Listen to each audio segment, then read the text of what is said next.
Hola, soy Isaías Avellán y hoy voy a leeros o narraros la novela No te despiertes, un gran thriller de la autora Liz Lawler. A pie del libro nos viene con dos frases y dice así: lo peor no es lo que te ha sucedido, lo peor es que nadie te cree. Capítulo 1. La despertaron unos sonidos familiares. Le resultaban extrañadamente confortantes, si bien su primer instinto fue incorporarse presa del pánico para comprobar qué estaban haciendo sus colegas. Oyó colocar instrumental sobre una bandeja de acero. Los monitores emitían pitidos regulares. Había paquetes de ventas estériles abiertos y al fondo se escuchaba el siseo omnipresente del oxígeno. Veía claramente la escena en su mente y sabía que tenía que levantarse, pero el sueño aún la vencía y le pesaban demasiado las extremidades para moverse. No recordaba haberse tumbado en una de las camillas despreocupadas. Debió de hacerlo en algún momento durante la noche para dormir un par de horas. Normalmente la habría despertado un timbrazo del teléfono rojo o la crispación persistente del transceptor normalmente. Esas llamadas urgentes la habrían obligado a ponerse en pie y salir pitando antes de abrir siquiera los ojos. Pero aquel sueño la había dejado aletargada y le pesaban tanto los párpados que abrirlos era como desplegar piel endurecida. Una luz intensa la cegó. Se le anegaron los ojos de lágrimas y tuvo que entrecerrarlos. Para no deslumbrarse, era una luz castigadora, dura, apenas distinguida en contorno de la lámpara. Una mezcla de confusión y alarma la puso en alerta y miró a su alrededor. No estaba en un cubículo en su departamento, no había focos como aquel. Lo que tenía era pequeñas lámparas cenitales que podían taparse con la palma de la mano. No estaba en un departamento, estaba en un quirófano. ¿Qué ditrantes hacía allí? Lo que estaba claro es que no había entrado a echar una cabezadita. Piensa, ¿había ayudado en alguna intervención de urgencia? ¿Había tenido que echar una mano? Era bastante improbable, pero no inconcebible. Miró hacia abajo y se quedó helada.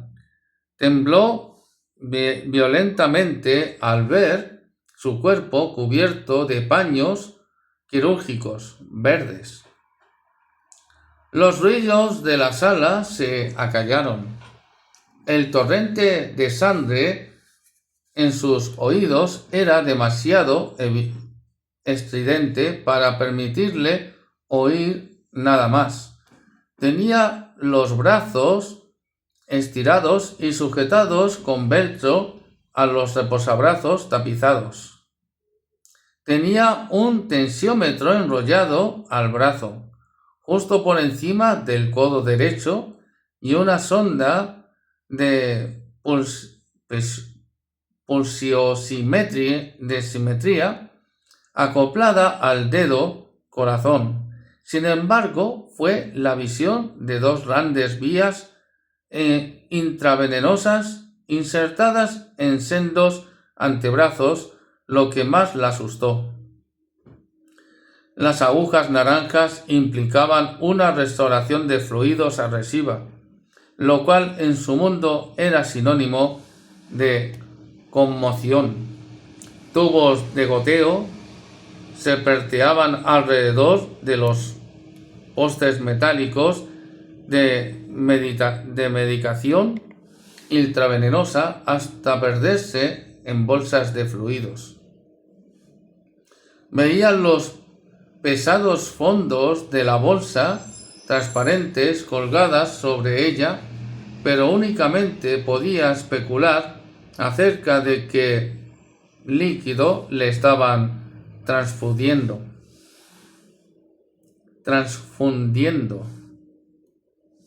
Descendió la vista más allá de los paños verdes de su pecho y abdomen y volvió a entrar en pánico al ver sus uñas de los pies pintadas de rosa elevadas en el aire. Comprobó que tenía los muslos separados, las pantorrillas apoyadas en un reposapiernas y los tobillos sostenidos en estribos. Estaba tumbada en una mesa de quirófano con las piernas en alto. Por la sequedad de la boca y la nebulosa mental, supuso que no acababa de despertarse de un sueño natural, sino de un inducido por la anestesia. ¡Hola!, llamó, intentando atraer la atención de la persona que manejaba los instrumentos. El estrépito del acero continuó, interrumpiendo sin perder la calma. Llamó más fuerte. ¡Hola! ¡Estoy despierta! Dadas las circunstancias, le sorprendía lo tranquila que se sentía. Estaba asustada y nerviosa, pero sus conocimientos profesionales le permitían pensar en que podía haber sucedido mientras permanecía tumbada a la espera de una explicación. Había acabado su turno nocturno. Su memoria recuperó su último pensamiento consciente. Puntos suspensivos. Caminaba a través de la zona del estacionamiento del personal con su nuevo vestido vaporoso y sus zapatos rosas para encontrarse con Patrick. De ese recuerdo infirió que debía de haber tenido un accidente. Champán y rosas, pensó. Era lo que él le había prometido tras su larga jornada laboral. Champán y rosas. Y si lo había interpretado bien, una propuesta de matrimonio. ¿Dónde estaba Patrick ahora? Debía de estar fuera, en el pasillo, caminando nervioso de un lado para otro, a la espera de saber cómo se encontraba. Listo para abalanzarse sobre cualquiera que pudiera darle una respuesta. ¿Me habrán atropellado?, se preguntó. Tal vez un coche que salía del aparcamiento demasiado deprisa y que ella no había visto mientras buscaba emocionada el coche de Patrick. Le vino un vago recuerdo de ella tambaleándose sobre sus tacones imposibles, con el pecho erguido y la barriga metida hacia adentro para lucir figura en su nuevo vestido. Y luego una ola de aturdimiento, las piernas flaqueándole y sus rodillas impactando contra el pavimento, un dolor en la nuca, una presión en la boca, falta de aire, asfixia y luego, puntos suspensivos, nada. Le invadió un temor que le retorcía las entrañas y se entrecortó la respiración mientras intentaba ahuyentar el pánico. ¿Serían graves sus heridas? ¿Se estaría muriendo? ¿Era en ese motivo por el que no había nadie a su alrededor? ¿La habrían dejado allí para que se muriera? Su formación y sus instintos se activaron. Reconocimiento básico. Haz las comprobaciones. Técnica de primeros auxilios A, B, C, D, E. No, primero haz solo el A, B, C. Sus vías respiratorias están despejadas. No tenía mascarilla de oxígeno ni ninguna cánula nasal puesta. Respiraba de manera espontánea y, al tomar respiraciones profundas, no notaba molestias. Circulación. El corazón le latía con fuerza, alto. Lo escuchaba en un monitor cercano, pero ¿por qué tenía las piernas separadas? ¿Sangraba? Las fracturas pélvicas pueden ser lesiones muy serias. Pueden producir pérdidas de sangre incontrolables. Pero, si tal era el caso, ¿dónde estaban los cirujanos? ¿Preocupados? Porque no le habían vendado la pelvis y se la habían estabilizado. —¡Hola! ¿Me oye? —preguntó ahora en tono menos agradable. El tintineo de los instrumentos cesó. Movió la cabeza con cautela y no la sorprendió descubrir unos bloques y un collarín que la mantenían inmovilizada. Todavía tenían que descartar una posible lesión de columna vertebral cervical. Empezó a irritarse. ¿Quién diablos estaba cuidando de ella? Le iba a echar una buena reprimenda. Sin dejar de despertarla sola ya era bastante feo. Permitir que descubriera que tenía la cabeza inmovilizada, los brazos atados con correas y las piernas alzadas en el aire era una atrocidad. Podría haberle entrado en pánico y haber hecho una lesión gravísima o no haber arrancado los chismes que la mantenían sujeta. Escuchó el repiqueteo de unos zuecos, el pavimento acercándose, y entonces, flotando en su visión periférica, vio una tela verde azulada. Alguien vestido con una bata quirúrgica alzó al ver un cuello pálido y el borde de una mascarilla blanca. Pero el resto del rostro, la nariz y los ojos quedaban por encima de las intensas luces y le impedían distinguirlos con claridad. Notó que los ojos se le llenaban súbitamente de lágrimas y rió con aspereza. Detesto los hospitales. Su visitante permaneció en silencio, lo cual solo atemorizó más a su imperativamente. Perdone por las lágrimas, estoy bien. Solo dígame qué me pasa. ¿Riesgo vital? ¿Me cambiará la vida? Doy por sentado que sabe que trabajo aquí, que soy médico. Así que, por favor, no me explique una versión suavizada. Prefiero saber la verdad. ¿No le ha pasado nada? La voz la sobresaltó. Parecía salir de un altavoz. Pestañeó confusa.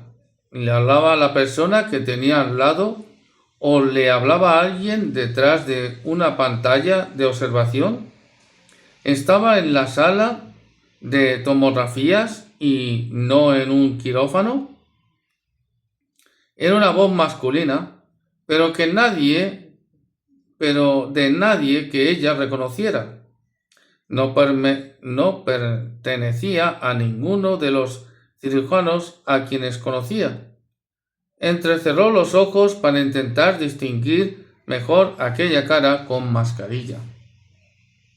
¿Es usted el médico o están en la otra sala? ¿Estamos en la sala de diagnóstico por imagen? Yo soy el médico. ¡Ostras! Le faltaba la audición. Aquel hombre parecía estar a su lado, pero su voz sonaba distante, como una voz a través del teléfono. ¿Por qué no apagaba las puñeteras luces y se quitaba la mascarilla para hablarle como era debido? ¿Por qué no le cogía la mano al menos? Suspiró agitada. Entonces no lo ha detectado que me pase nada malo. No le pasa nada malo. Alzó la voz impaciente. Escuché, ¿podríamos rebobinar? Exactamente por qué estoy aquí tumbada y por qué me han ingresado. ¿Qué dice mi parte de urgencias? Mire, no debería de alterarse tanto.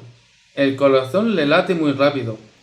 Tiene la respiración errática y sus niveles de oxígeno son solo del 94%. ¿Fuma? Desvió la mirada hacia el monitor cardíaco que había en un carrito a su lado. Vio cables sueltos y supo que estaban conectados a electrodos en su pecho. Escuche, no quiero ser maleducada. Escuche, no quiero ser maleducada. Probablemente haya tenido usted un día muy largo, pero me molesta un poco haberme despertado sola y haberme descubierto de este modo en estado en el que me hallaba. Quiero dejar claro que no voy a poner ninguna queja, pero quiero saber quién es usted. Quiero que me diga su nombre y quiero saber qué sucede y lo quiero saber ahora mismo. Bien, Alex, dijo él levantado en el aire en sus manos con guantes de color lila, en las que sujetaba una rapadora quirúrgica. Para que quede bien claro, si no me doras tu lenguaje, voy a tener que sellarte los labios y tienes una boca bonita.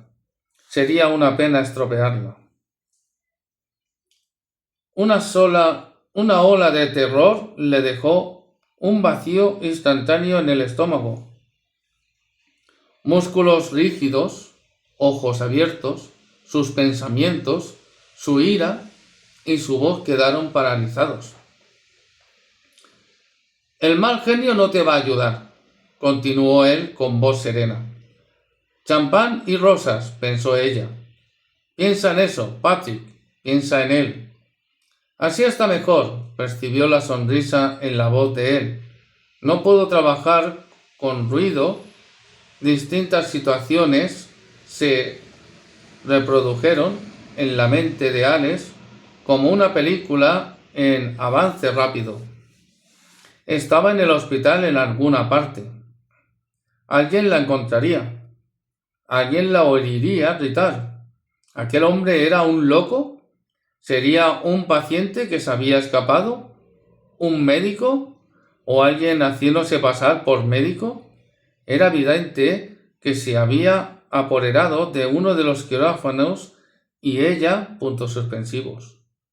Ella, de algún modo, se había cruzado en su camino.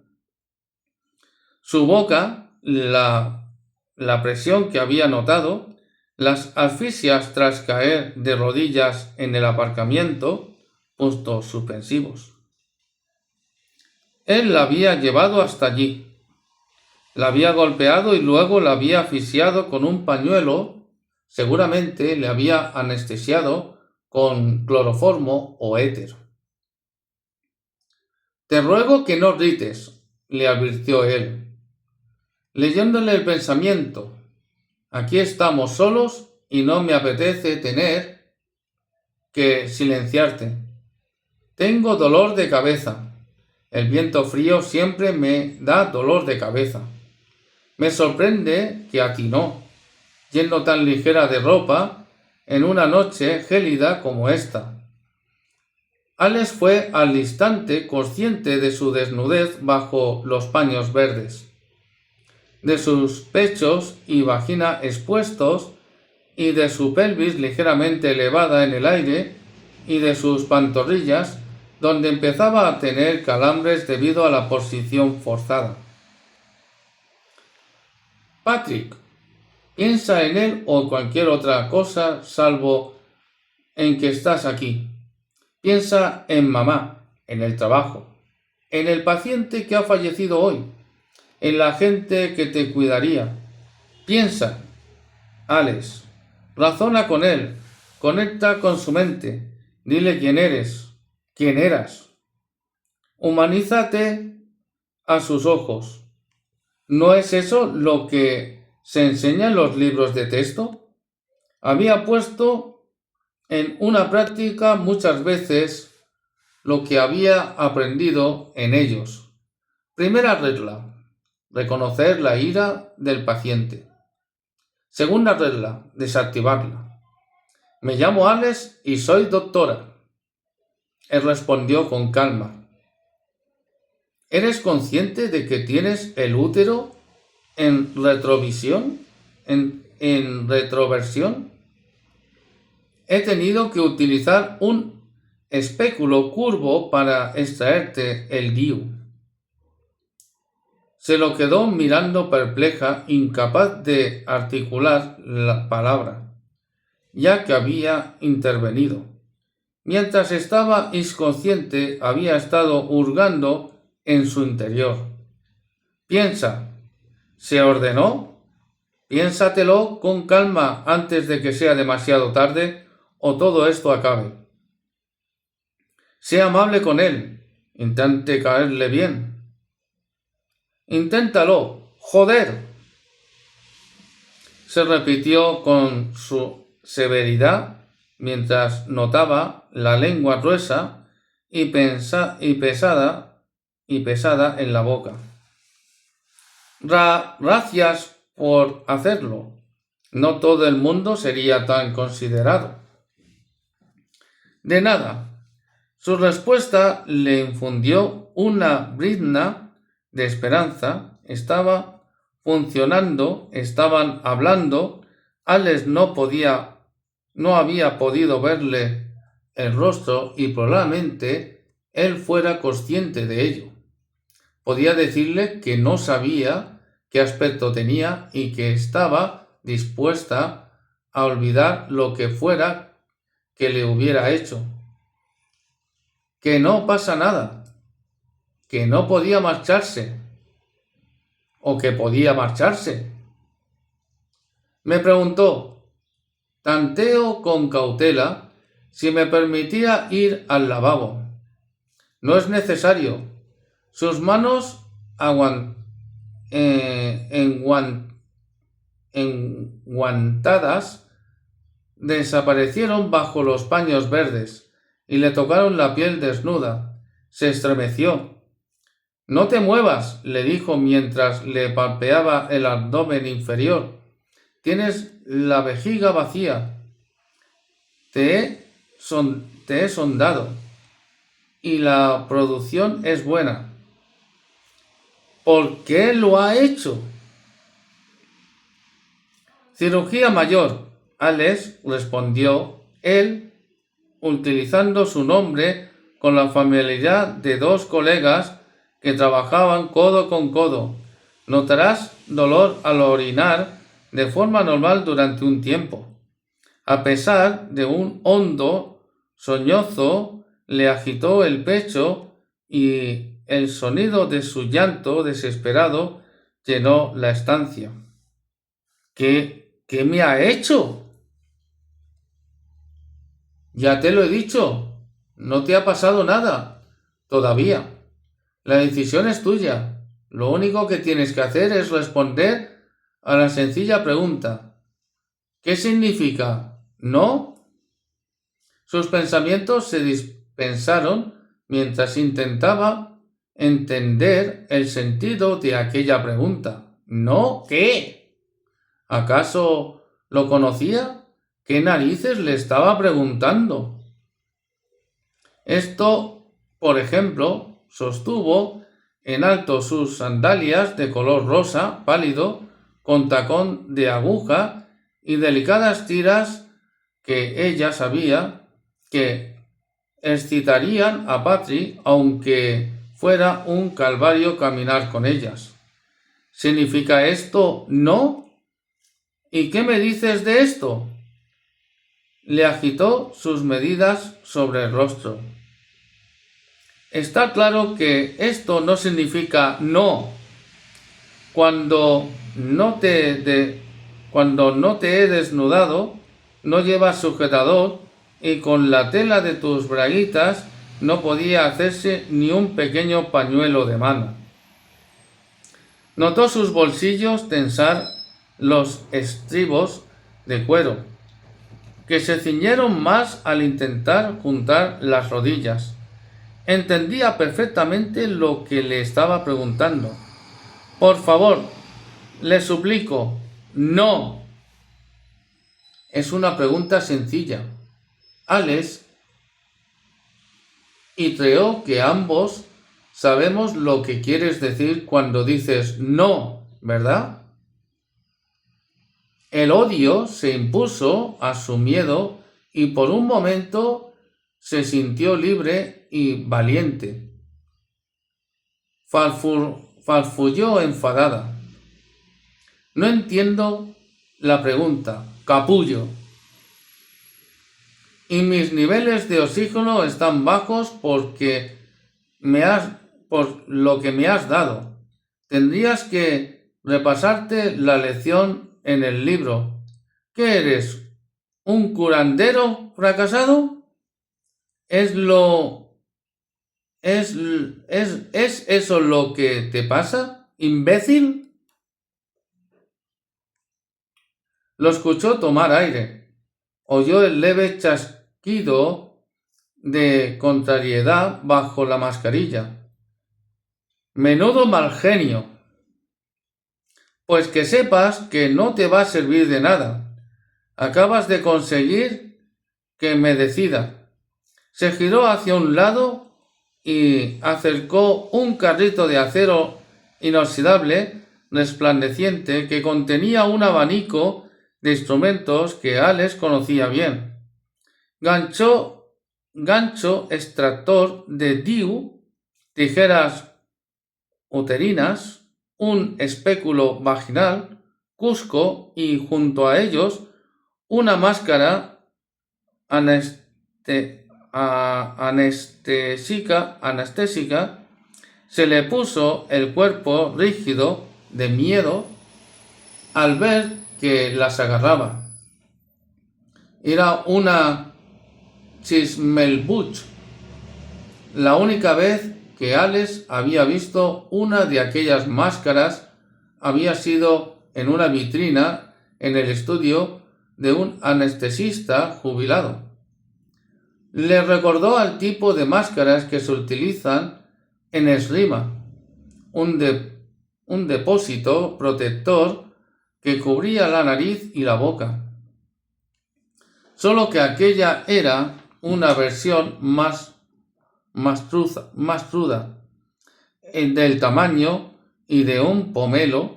Consistía en una base de malla de alambre muy fina, con gasa tejida en medio que el líquido anestésico impregnaba antes de que el usuario lo inhalara. Circuito cubierto, dijo él con calma. No hay nada que supere el método antiguo. Sin vías áreas que insertar, sin máquina anestésica que memorizar, simplemente gasa y una máscara. Y gas, por supuesto, para dejarte las manos libres y poder ocuparte de otras cosas. La valentía de Alex se había esfumado, su control se había desmoronado, era imposible razonar, no tenía escapatoria, podía hacerle lo que quisiera y ella no podría hacer nada para detenerlo. Se preguntó fugazmente si sería mejor morir en aquella mesa, al menos así dejaría su vida atrás sin saber siquiera cómo había acabado. Por otro lado, si te dejo inconsciente, tú y yo no podemos hablar, y nunca se sabe, tal vez podría necesitar tu ayuda si la cosa se pone peliaguda. Podría darte un espejo y tú podrías darme indicaciones si encuentro algún problema. Una vulvectomía puede ser un estropicio. La respiración de Alex era demasiado rápida y demasiado superficial. Empezó a notar un hormigueo en la cabeza mientras mantenía la vista clavada en la máscara que aquel hombre tenía en la mano. No podía respirar, no podía hablar. Puntos suspensivos. Última oportunidad, Alex. Puedo hacértelo fácil. Un sueñecito mientras yo hago aquello a lo que ambos sabemos que te gustaría decir sí. Y después a casa a soñar con los angelitos. Así que te lo preguntaré una vez más. ¿Qué significa no?